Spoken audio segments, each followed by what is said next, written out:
Hello everyone, my name is Peter Bruce. I'm the Operations Manager at ACEDS, and I would like to thank you all for joining us on the ACEDS webinar channel today. Today's webinar is titled Data Theft by Departing Employees, a Bigger Threat Than Hackers, and it is graciously sponsored by our gold level affiliate partner, BIA. At this time, I'm going to turn it over to the fine folks from BIA to introduce themselves and to begin today's presentation. Take it away, guys. Hello, everyone, and welcome to today's webinar by ACEDS and BIA titled Data Theft by Departing Employees. My name is Maureen Murchie, and I'm here to briefly introduce our speakers today, Brian Schrader and Jason Park. Brian is BIA's CEO and co-founder, and he is an attorney with over 20 years of experience in computer forensics, e-discovery, information technology, and the law. Jason is BIA's Senior Vice President of Digital Forensic Services. He manages our digital forensic examinations, data collection, social media discovery, among other investigation and analysis services. Jason is a licensed PI with a very diverse background, and we're delighted to have him here today with Brian to talk about how to manage exiting employees and specifically to prevent them from taking company data out the door with them. I would also like to mention here that if you like what you hear today and happen to be in the Dallas area next week, on October 10th, BIA and ACEDS are partnering in an all-day education and networking event with CLE credits and lunch and cocktail hour and Ask the Experts panel.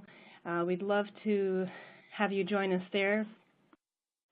For information on that, please refer to the ACEDS website and check us out, please.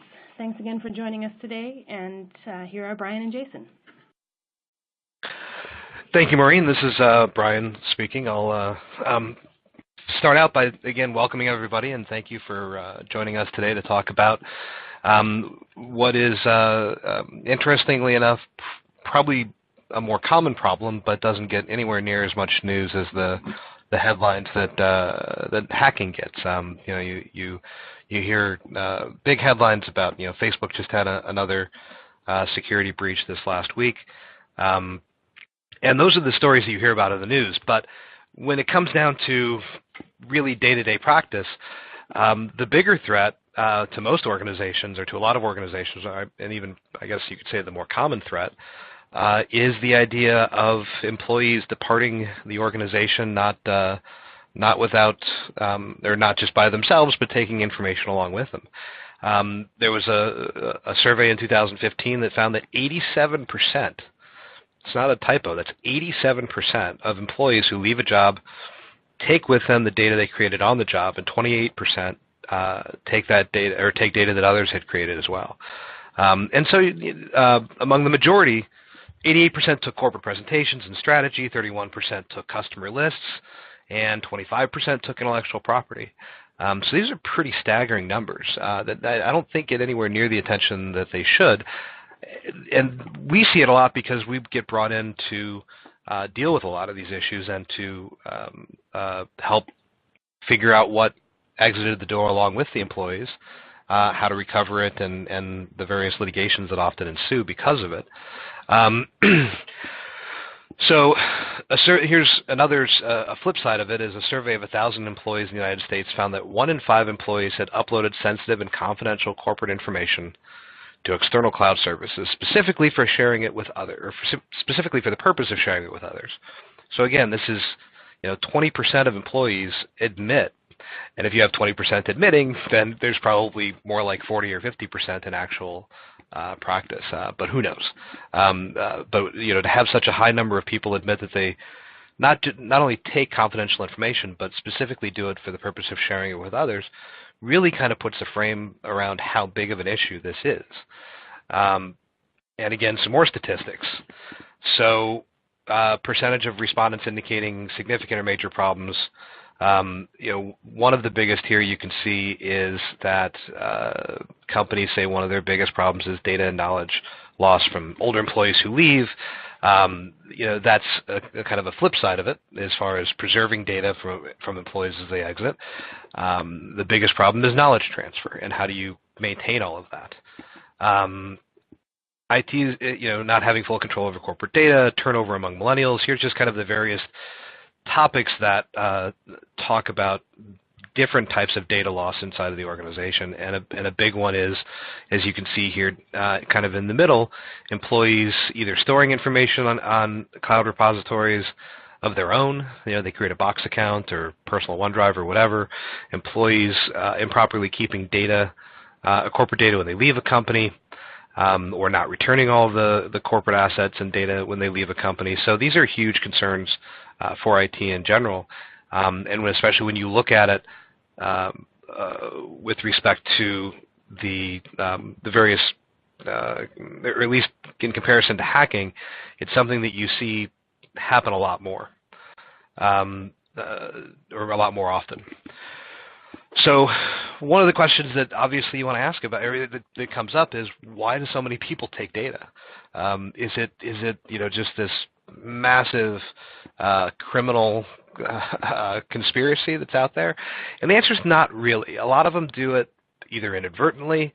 A lot of people feel that they don't believe it was wrong. There was a case recently, kind of a corporate espionage case, where a foreign national had taken a lot of data with her when she left the company, and was planning on using it to help start a new company in China.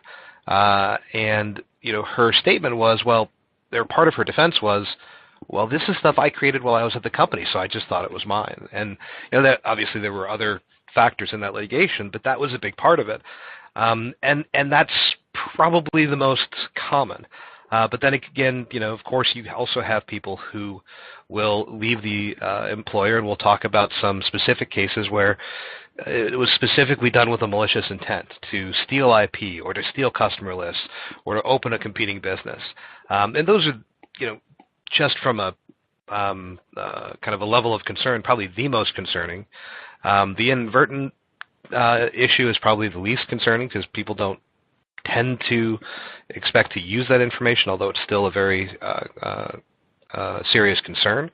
And then the middle ground of people thinking, this is stuff I created while I was here, of course I'm going to take it with me when I go. So those are kind of the reasons why people do things, and it gives you a scope of the level of this issue and how prevalent this is across corporate America.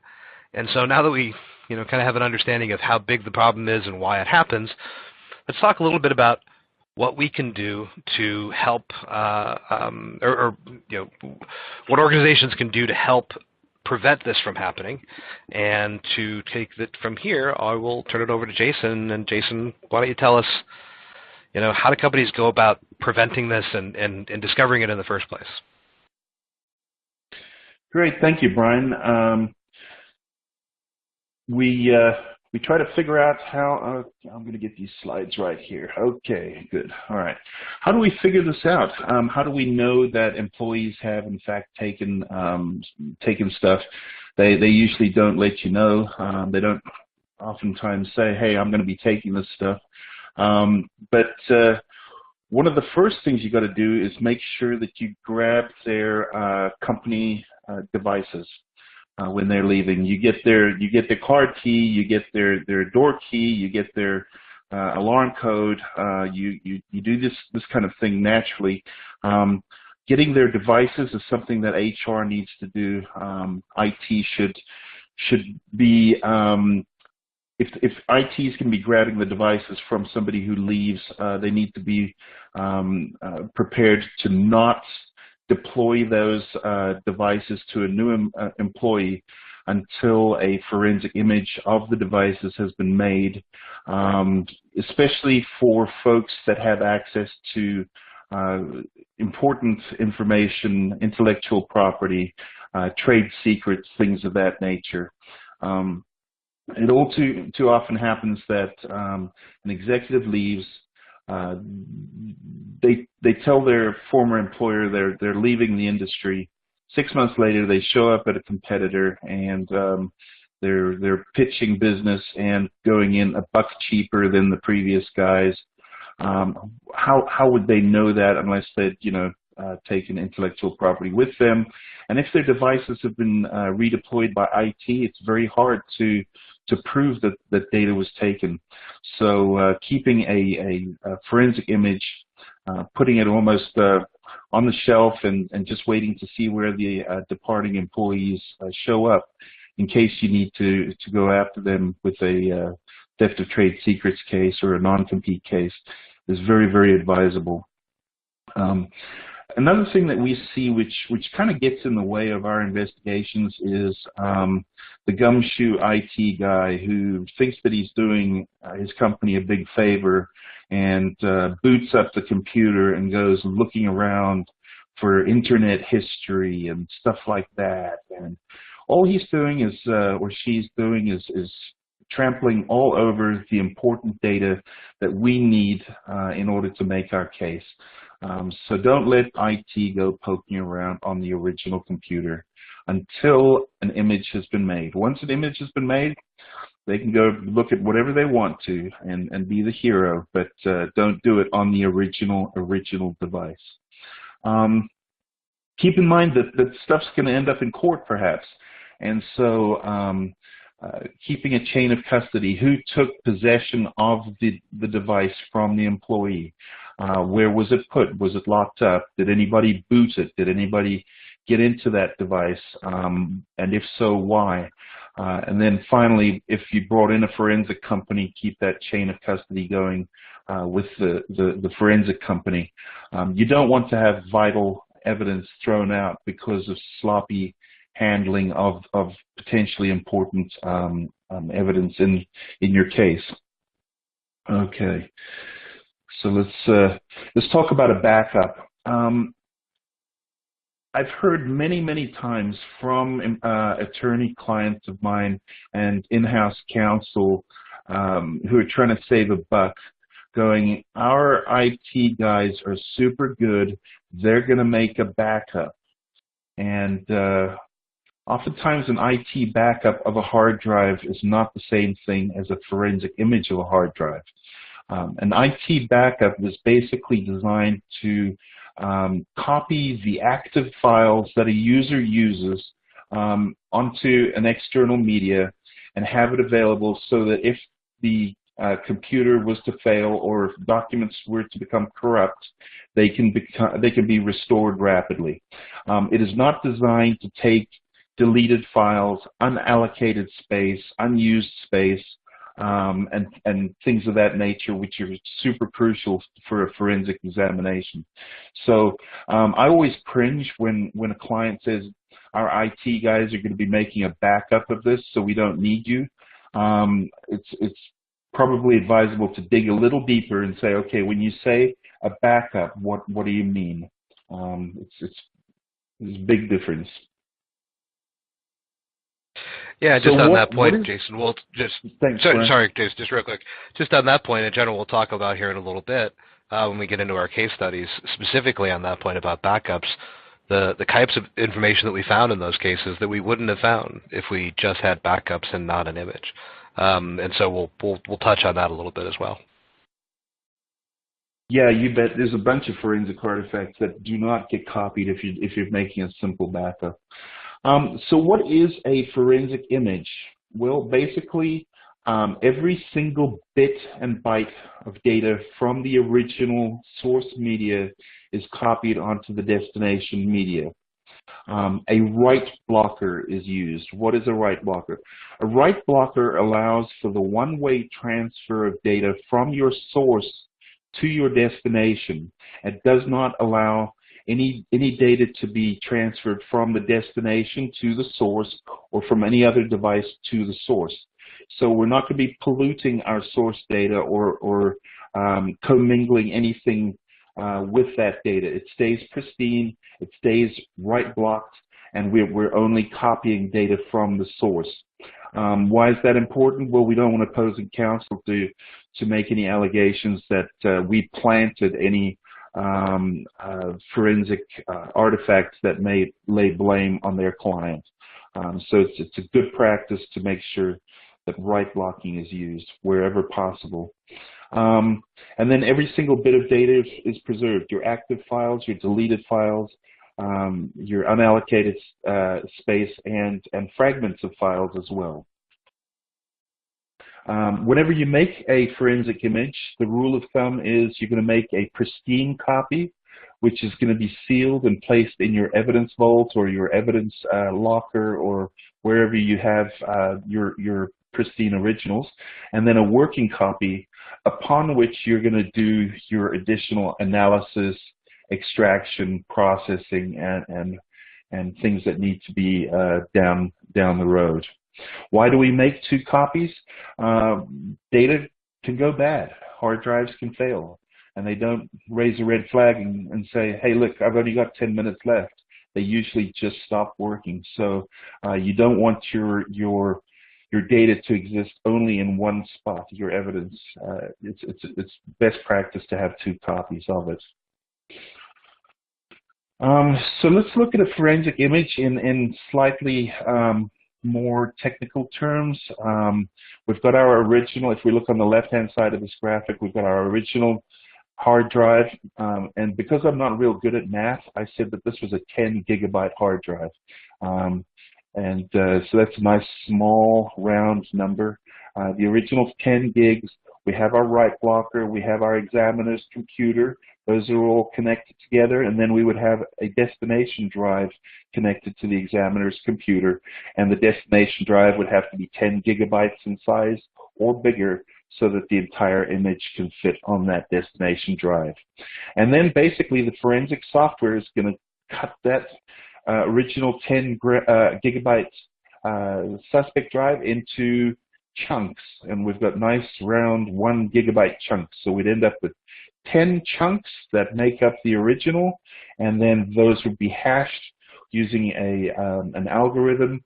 And if the original hash matches the destination hash, we've got every single bit and byte of data from our source drive onto our destination drives. Hashing, yeah, hashing. There's a variety of algorithms that are used. One is MD5, one is SHA-1, there's SHA-256, and there's SHA-512. Those are the most frequently used.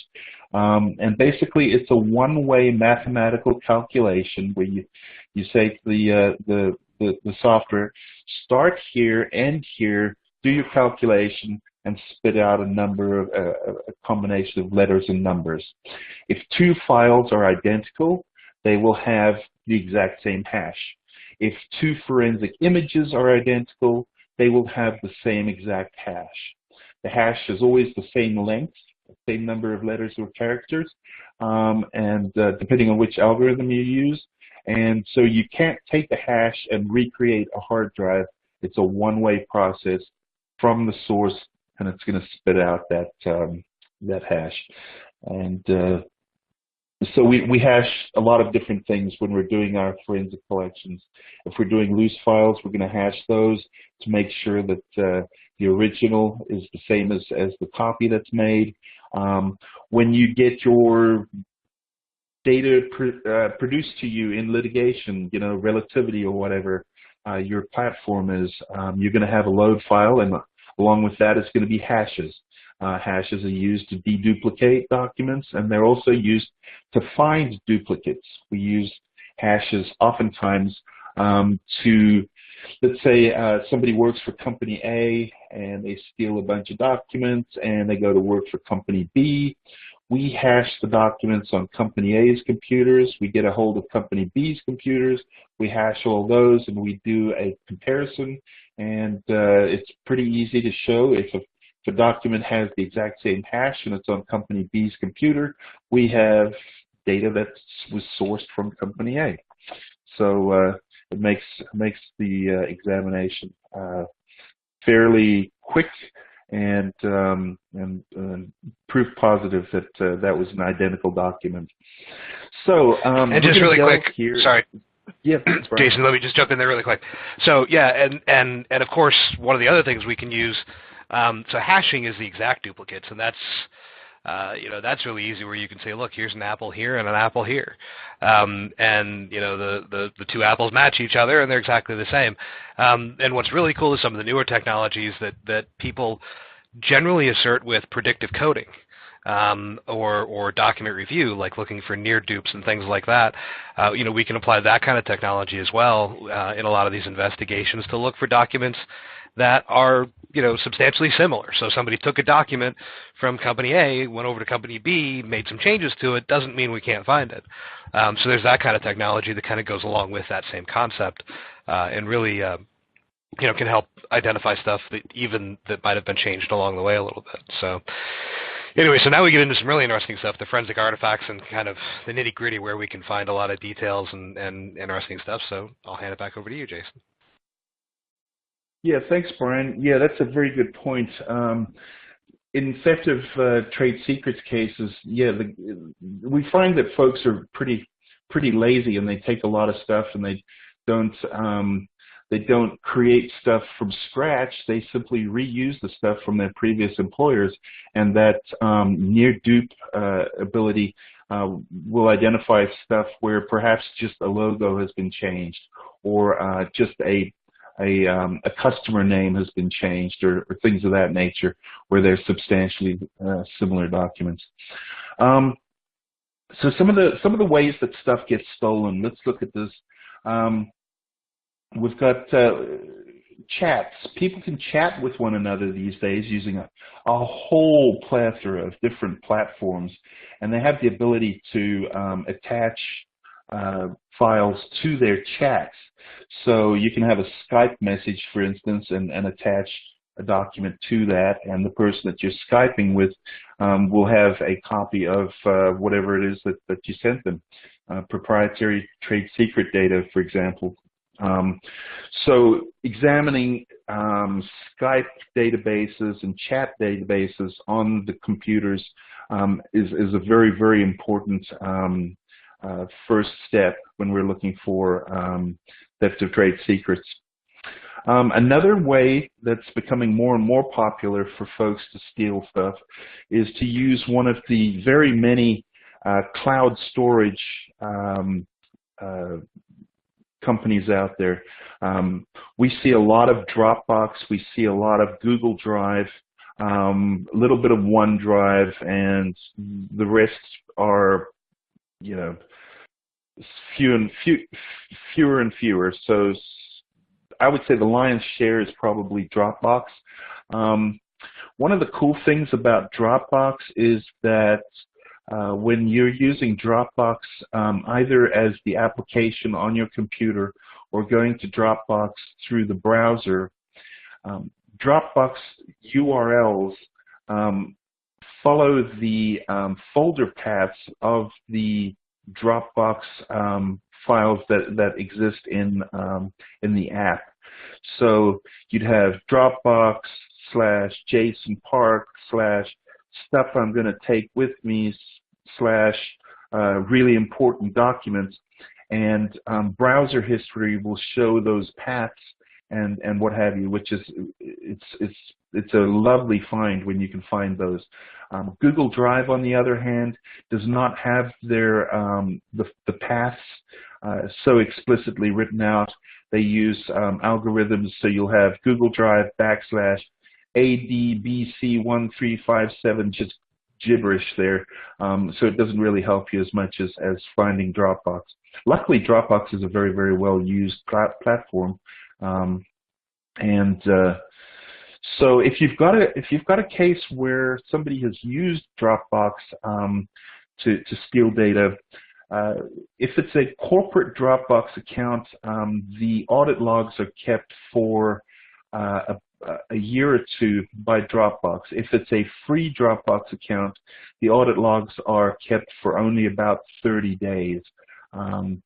It's well worth subpoenaing Dropbox in order to get as much information as you can from them in cases like this. Some of the granularity of their audit trails is amazing. It'll show you when a document was uploaded, when it was altered, when it was downloaded, who it was downloaded by, the IP address that was accessing Dropbox at the time. I mean, the different computers that were attached to the Dropbox account. It goes on and on and on and on.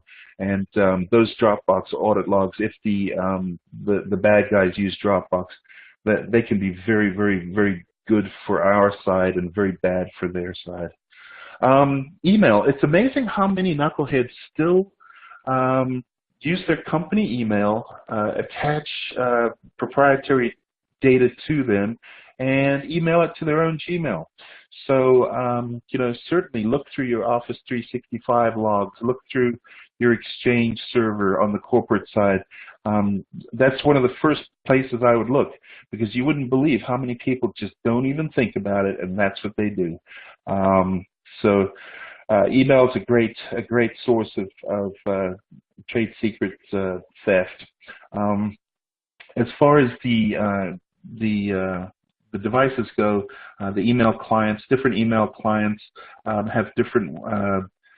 We're able to recover deleted stuff from email clients differently depending on what it is. So, for example, Outlook, it's easier to recover deleted stuff than some of the others. AOL email client would be an example of a more difficult one to recover deleted emails from. Different operating system artifacts. These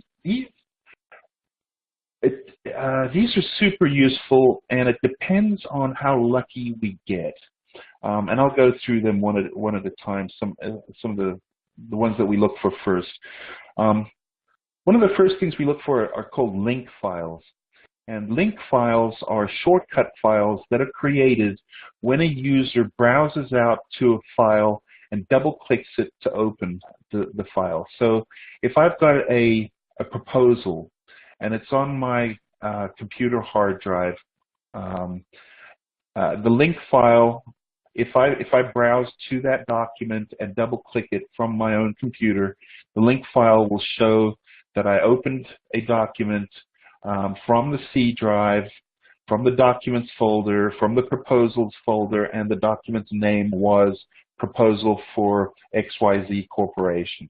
It'll show the date and time that I did that.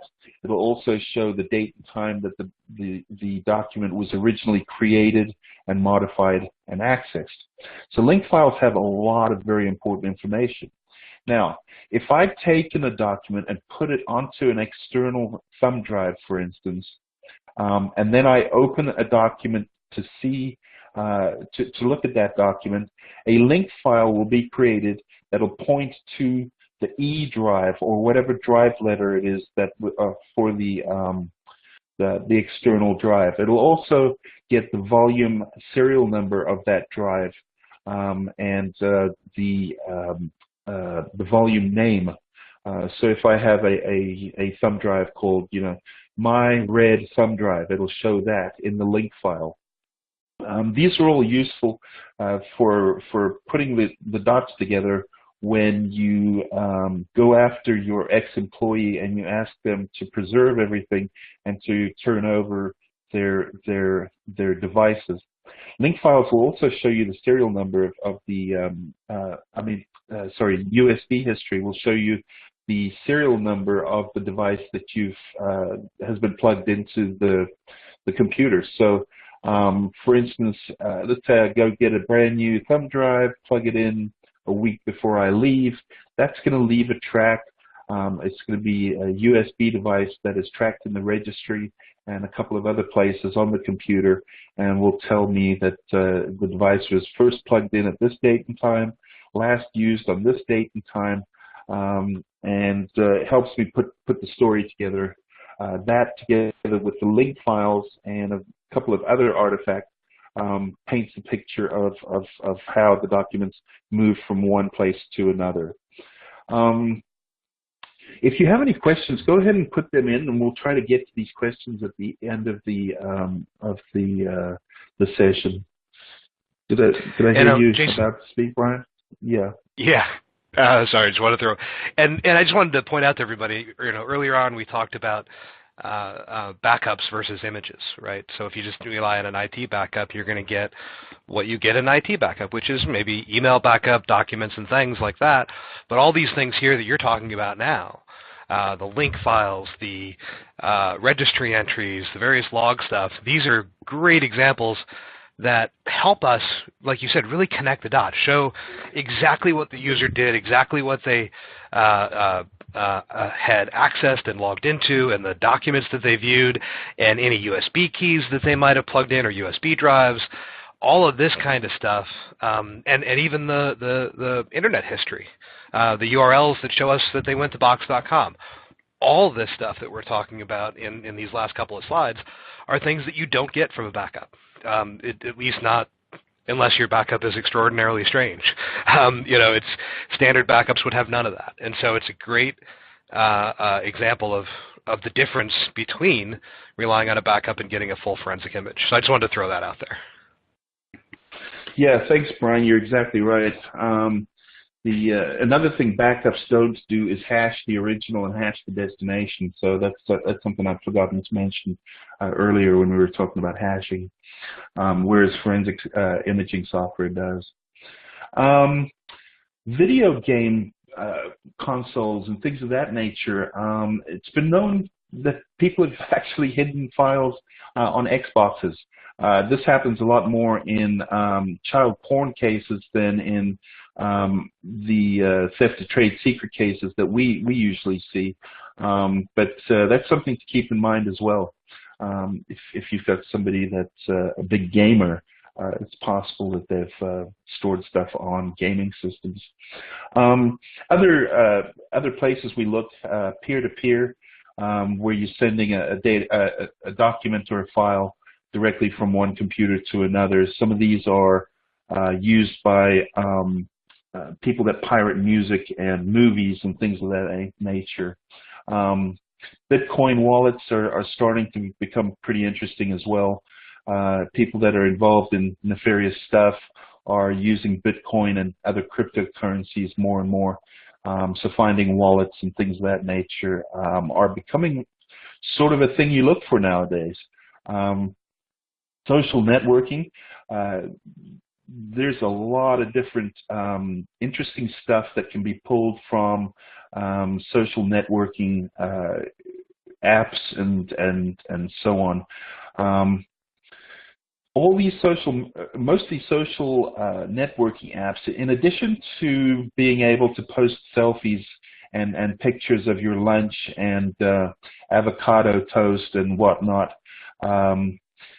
have these side chat abilities as well. So somebody can use Facebook to post what they had for lunch, but they can also use Facebook Messenger to communicate with people and to attach files to those social networking messengering app sessions as well. So it just becomes more and more and more ways that people communicate with one another, and we got to keep an eye out on all of these for stuff that gets stolen. Typed URLs and searches. This is one of the funnest parts of doing one of these exams. You get a look at the web history of some of these people, and invariably, I would say probably 50% of the cases that I do, there is a web search for how do I take my Outlook PST? How do I back up my content to my Outlook PST? Where is the location of the Outlook PST? It's just unbelievable. How to export contacts from Salesforce.com. And these people are basically just telling you exactly how they plan on stealing stuff. So those are always good. Always end up being a good laugh with us and our clients, and then they turn around and file a lawsuit on the ex-employee. All right, here's time for a war story. I recently had a case where there were three or four guys that worked for a brokerage firm, and they all decided to take off and join another firm. And Monday morning, none of them showed up to the old company. The owner of the old company called a lawyer. The lawyer called us. Nobody touched any computers, and it was just almost perfect. So we imaged the computers of everybody in the office and took a look at the 4 folks that had left, did a quick triage of their computers, looking for, some of the low-hanging fruit, as it were. So we looked for web cloud usage. We looked for CD burning. We looked for USB thumb drive or external drive usage, and a couple of other places. And lo and behold, we found the exact same external drive had been plugged into the 4 computers over the course of the weekend. So Saturday morning, it was plugged into computer 1. Saturday afternoon, it was plugged into computer 2. Sunday morning, computer 3. Sunday afternoon, computer 4. And we were able to give the dates and times to the attorney, who was able to go to the security company that was watching the building. And lo and behold, footage, we could tell them the exact date and time. They pulled footage of the ringleader of these guys showing up at the office at 8 o'clock on Saturday morning with a external drive under his arm, gets in the elevator, comes downstairs 10 minutes later, and then proceeds to come and go right around the time that the USB drive had been plugged into each of those computers. And then on Sunday evening was leaving with the USB drive under his arm. So we put together a simple timeline which hyperlinked the forensic evidence to the video, and lo and behold, these guys caved very, very quickly. It makes quite a good demonstrative in that case. I think Brian's probably got some more stories too. Brian? Yeah, a very interesting one we did recently that also involves salespeople, and actually, as kind of a side note here, one of the questions that we get a lot from people is, are we imaging every single employee as they walk out the door? And the answer is, of course not.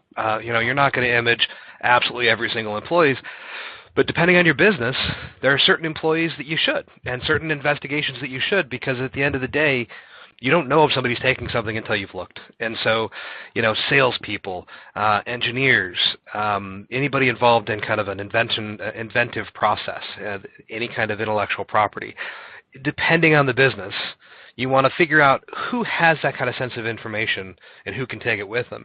And a lot of times, one of the obvious and probably most common cases we get involved in is salespeople or executive managers. And so your example was with salespeople. The example I have is somebody who was both an executive and essentially a salesperson. He ran a satellite office for a big company that did basically commuter van services throughout the country.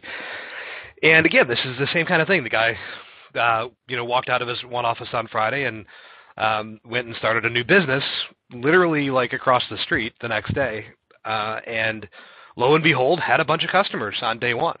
And so we were able to go through in that case, and we had forensic images, and of course, the computers were remarkably clean to the appearance, but we were able to recover a ton of deleted information, and it was the story that we were able to put together.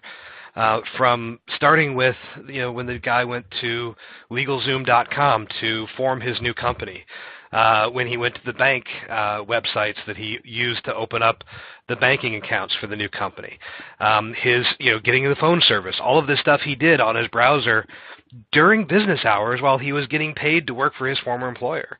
And beyond, so we were able to show that all of the work he did to set up his new company, he did on the clock for his old company, which led to all sorts of claims about the fact that his old company probably really owned the new company.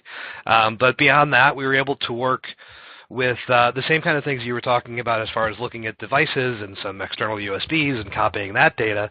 But a really interesting thing is this particular company used Salesforce.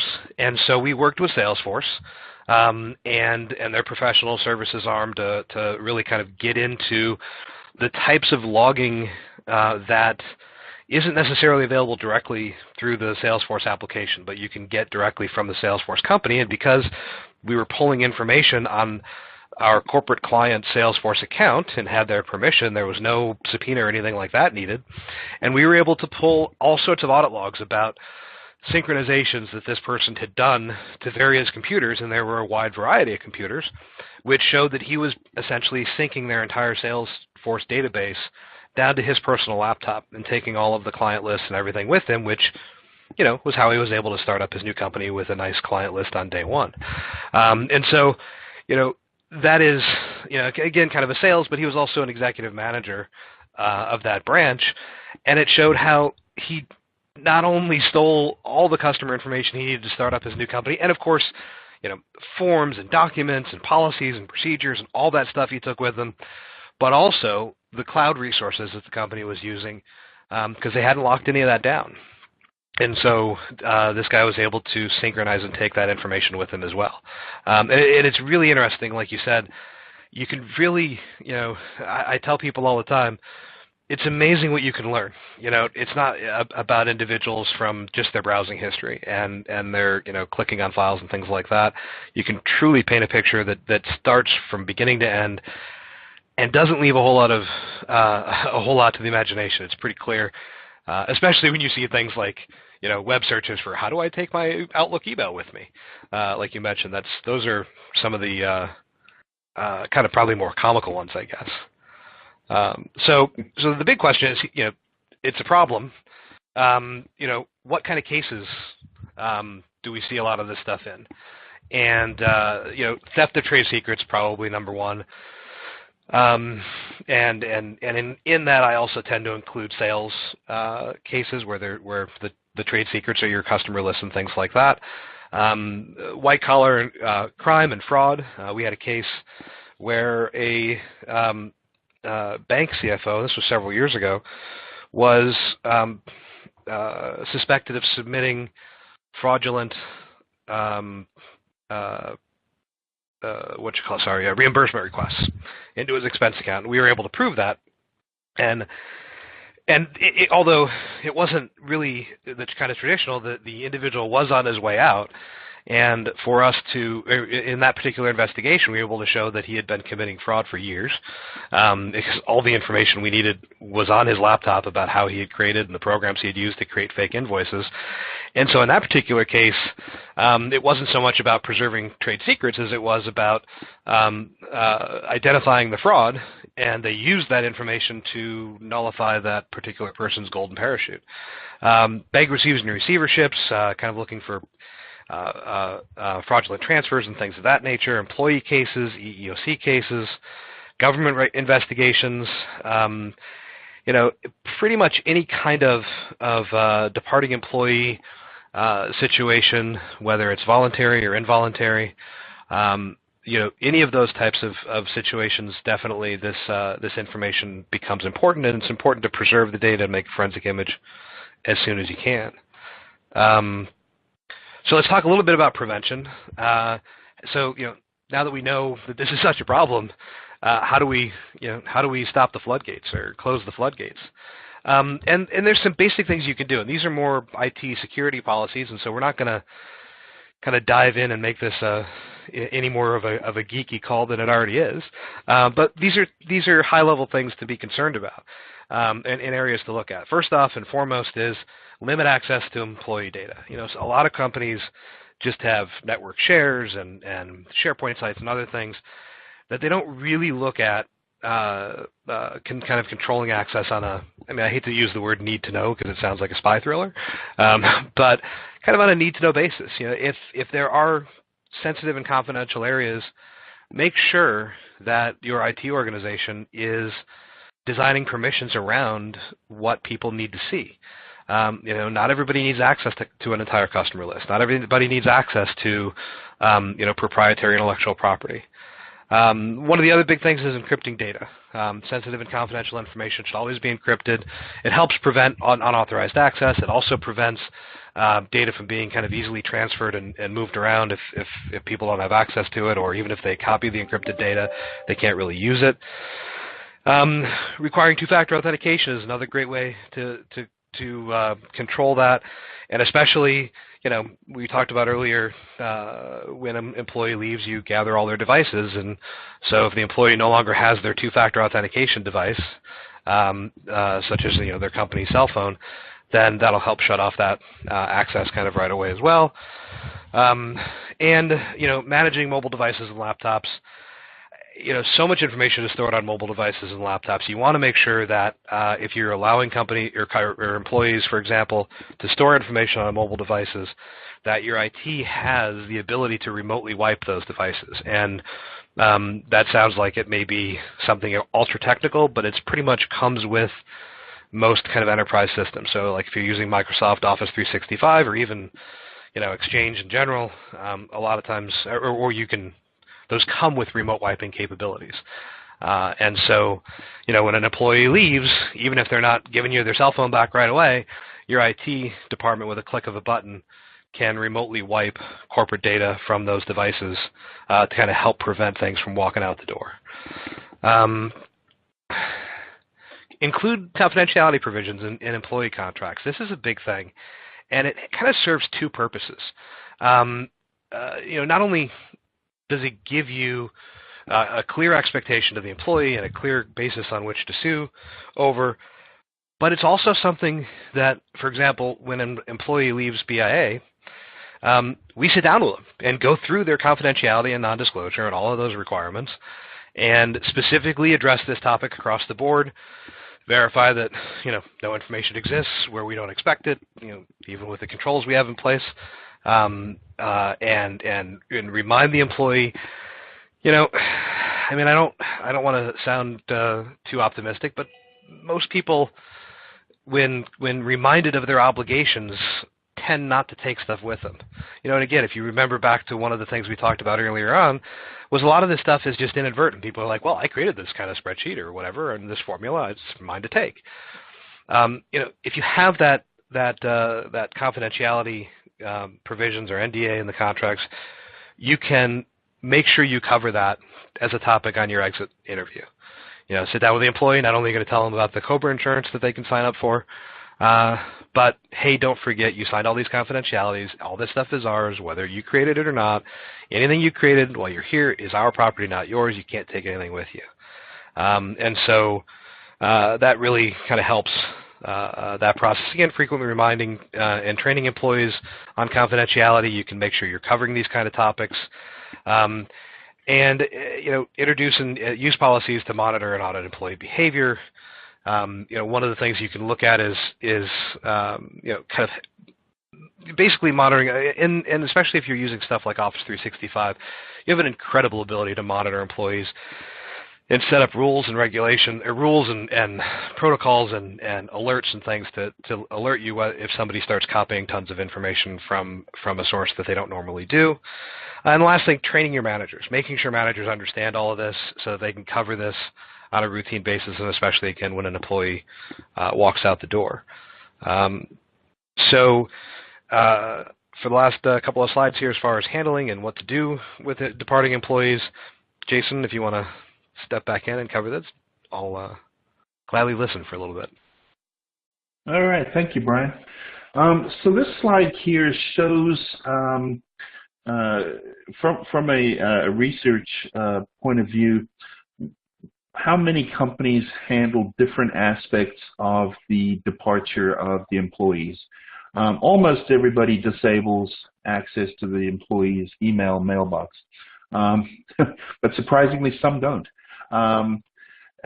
Disabling access to other applications, most do. Disabling company-owned mobile devices, majority do. I would warn you before wiping, if it's a personally owned device owned by an employee, before you wipe it, I would probably request from that employee that we could make an image of their device, because if you wipe that device, any good juicy forensic artifacts that are going to help your case are going to be erased. So that's something to think about. Defensively deleting data that's been used by the departed employee, about half and half. And then monitoring access to the different sources of information that the employee had access to, about half and half. Now here's one that hardly ever gets addressed. And this is one that creates big problems in certain cases. Who owns the social media contacts of an account? So if you've got a radio personality, let's say, or a television personality who is an employee of a radio station or TV station, and they've got a bunch of contacts in their Twitter or social media, who owns those contacts? Does the radio station own it? Does the personality own it? Let's say you've got a salesman or a saleswoman who, or an executive who has a LinkedIn account, and during the course of his employment has developed thousands of contacts that he's linked in through that social network platform. When he leaves, who controls and owns all those contacts?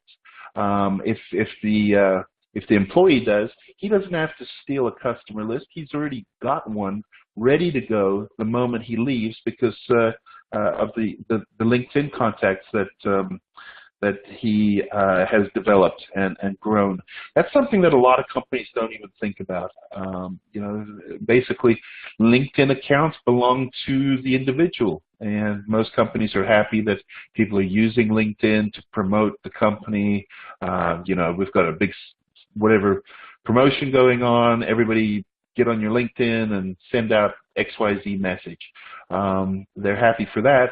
But when the contact walks out the door, when the employee walks out the door with a bunch of contacts, it's a bit of a bummer, and they haven't thought about it. What other things? Make sure you obtain a chain of custody for the employee's stuff, as I talked about. The employee hands it to HR. HR creates a chain of custody, and so on. Exit interviews, those are super important. We actually, eyeball to eyeball, ask the employee, do you have any company data with you? And make them sign a form that says they have no company data. 6 months from now, when company data shows up on their personal devices, courts don't look lightly at people that lie at stuff like that. So that's been a real help to a lot of clients that they've got that in writing. What else do we want to talk about? Disabling, we've kind of talked about that. Social media accounts, we've talked about that. I think we're kind of towards the end. Do we have any questions from anybody? Yes. Diving back, and for those listening, feel free to continue to use the Q&A window while we're answering questions if you have more questions that pop up that you want answered.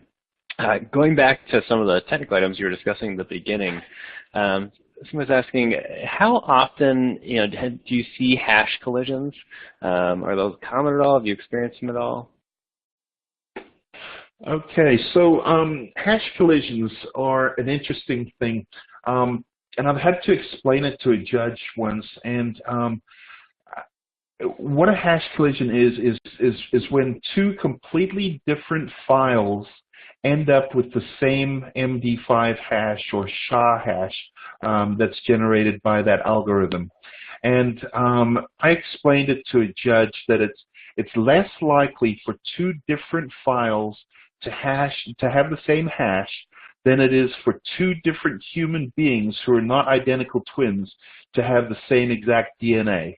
So it's less likely for two files in the wild to have the same hash than it is for two people to have the same DNA. And so he said to me, so it's more secure than DNA? I said, well, basically, yes. He said, I'll allow it. That's fine. Done. Yeah, and it's one of those things that has kind of been talked about as theoretical, and theoretically this is possible. I don't think I've ever actually seen it in the 20 years of doing this work. Have you ever actually seen that, Jason? Just out of curiosity. I have never seen a hash, and I've never been able to create a hash either. I mean the collision. The collision. Sorry.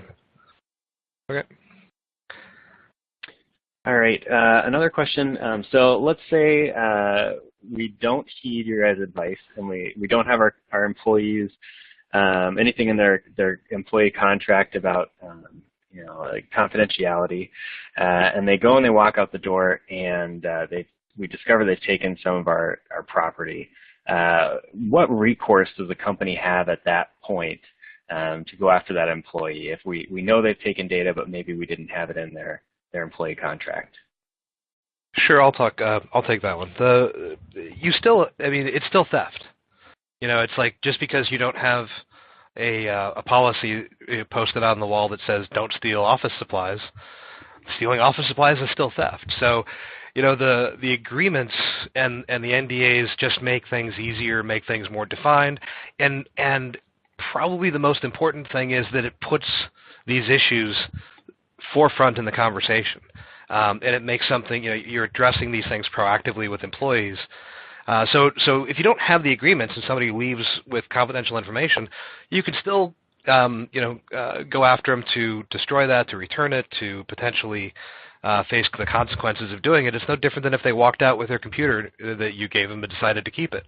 You probably don't have a policy in your HR manual that says you can't keep your company-owned laptop when you leave. But if you do, that's just plain old theft. So common law would really apply there. Perfect. And I assume you guys would recommend that all companies have policies in place as to what information they retain when an employee leaves.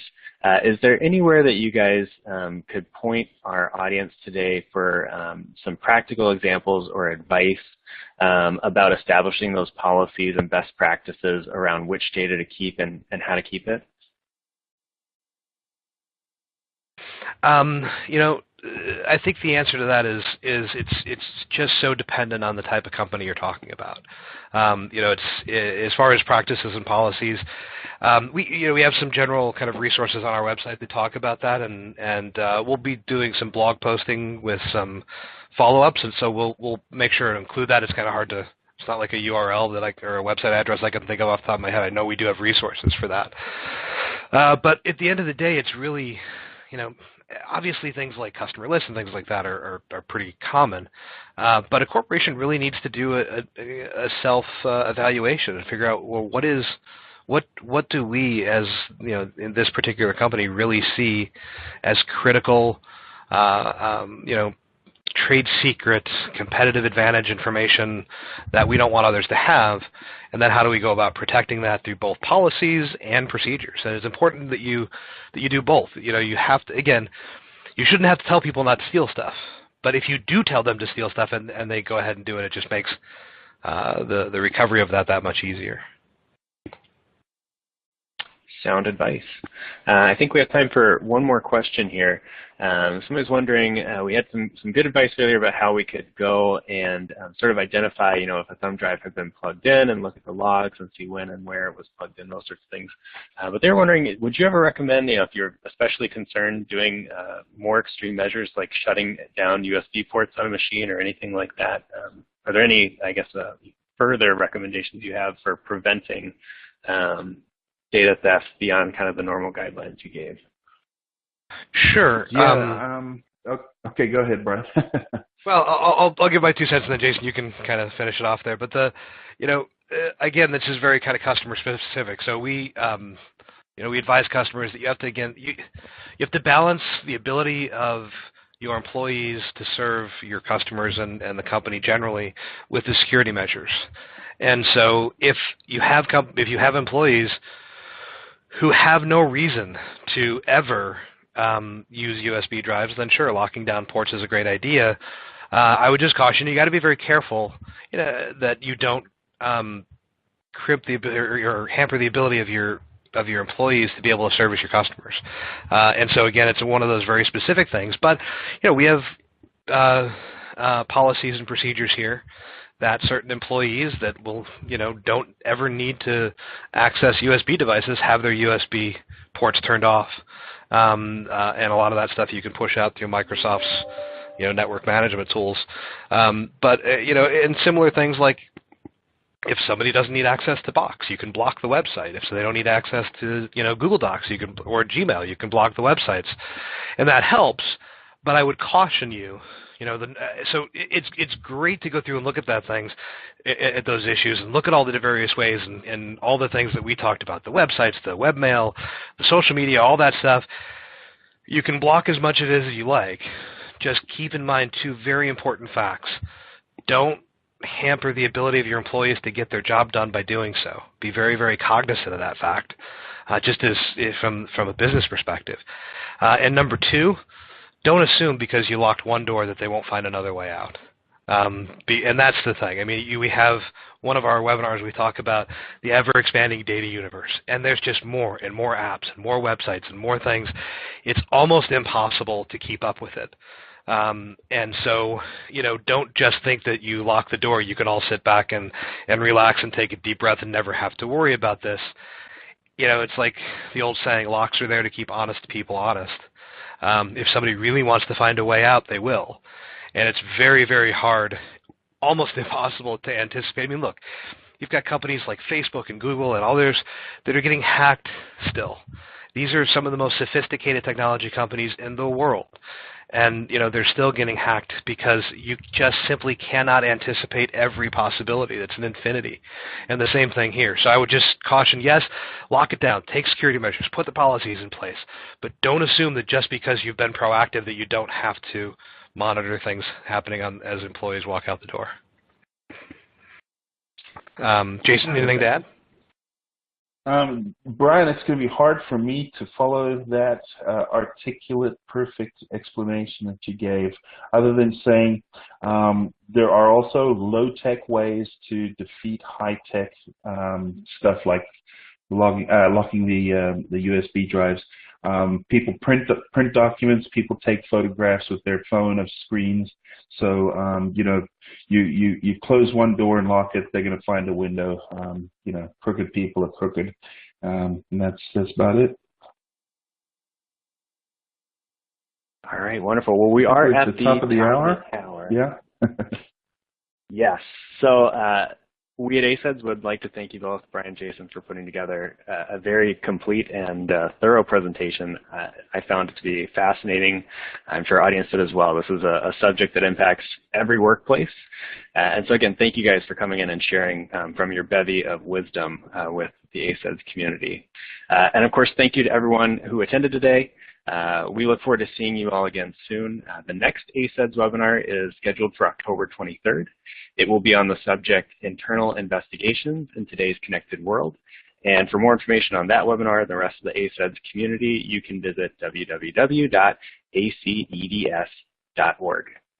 Thank you again for attending today, and one more time, thank you, Brian and Jason, for the fantastic presentation. I hope everyone has a wonderful day, and we will see you again soon. Bye, everyone. Thank you. Thank you. Bye.